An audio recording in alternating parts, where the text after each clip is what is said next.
जय हिंद मेरे बच्चों, कैसे हैं आप लोग। मैं उम्मीद करता हूं कि आप सभी स्वस्थ और मस्त होंगे। तो चलिए हम लोग जो है मैथ से संबंधित कुछ महत्वपूर्ण प्रश्नों पर प्रकाश डालते हैं। चलिए उसी क्रम में हम लोग भागफल से संबंधित कुछ महत्वपूर्ण प्रश्नों पर प्रकाश डालेंगे।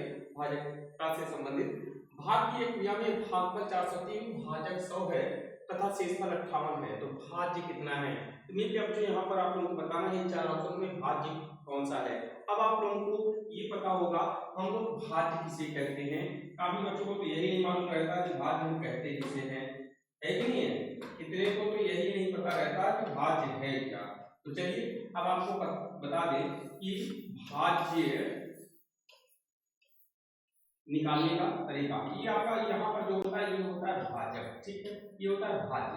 और यहाँ पर जो होता है वह होता है भागफल, और जो नीचे बचता है वो आपका कहलाता है शेषफल। क्या कहलाता है? शेषफल। अब ये होता है डिविडेंड, ये होता है डिवाइजर, ये होता है क्वोशिएंट और ये होता है रिमाइंडर। अब भाज्य याद करने के लिए क्या करते हैं, भाजक और भागफल का गुणा करके शेषफल को जोड़ देते हैं तो आपका क्या प्राप्त हो जाता है, भाज्य प्राप्त हो जाता है।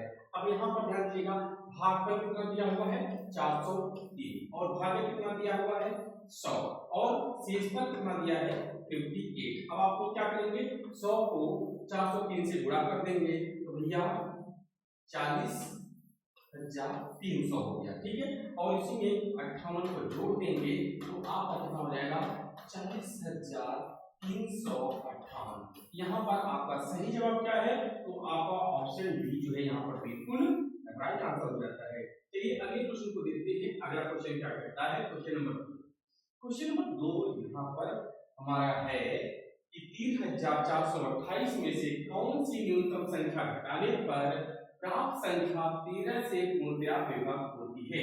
अब सबसे पहले आप क्या करेंगे भैया 3428, ठीक है। सबसे पहले आप वहां ध्यान दीजिएगा 3428 में आप 13 से भाग दीजिए, ठीक है। अब भैया यहाँ पर ध्यान दीजिएगा 13 गुना 26, ठीक है। अब यहाँ पर आपका 8 बचा, उतार लिया आपने 2 हो गया 82, 13 चौके 52, 13 बचे पैसा, 13 छठे 78, 13 छठे 78 हो गया। चलिए भैया अब यहाँ पर 82 में से 78 आपने घटा दिया, कितना हो गया 4 और यहाँ पर हो गया 48, 13 तिया 39। अब यहाँ पर भैया कितना बचा है 9, क्या घटा दिया जाए, तो 34 और 28 में से क्या घटा दिया जाए, वो संख्या 13 से पूर्णतः विभक्त हो जाए तो आप कहेंगे 9 घटा दिया जाए। क्या यहाँ पर आपका ऑप्शन 9 दिया है, तो आप कहेंगे इनमें जो है ऑप्शन 9 नहीं दिया हुआ है। तो भैया क्या ये सही होगा, सबसे पहली बात तो यही सोचना है, ठीक है। अब आप सोचिए क्या ऐसा है, तो आप कहेंगे नहीं सर ऐसा पॉसिबल नहीं है, इसका मतलब इनमें से